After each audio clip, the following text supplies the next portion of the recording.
57 জন সেনা কর্মকর্তা সহ 74 জন প্রাণ হারান।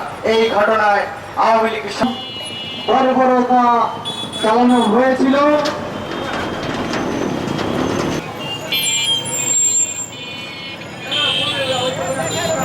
কবরে আর ফ্যাসিস্টের দোসরেরা আজকের আমাদের প্রোগ্রাম সঞ্চালনা করার জন্য আমি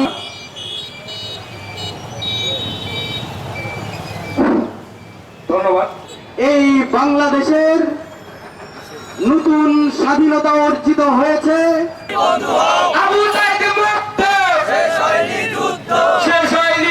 তো আজকে আমাদের স্লোগান যেটা হবে সবাই শুনবেন, আবু সাইদ মুগ্ধ,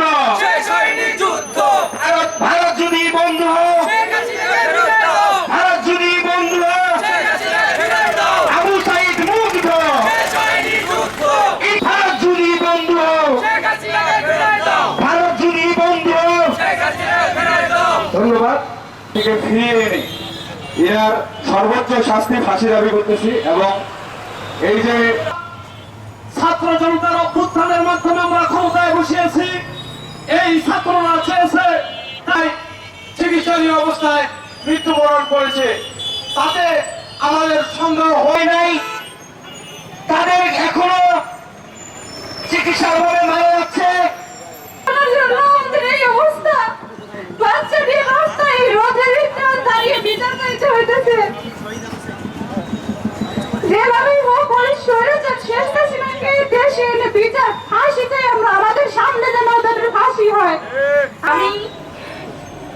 আমি আপনাদের কাছে একটা অনুরোধ করবো, একটা দাবি জানাবো।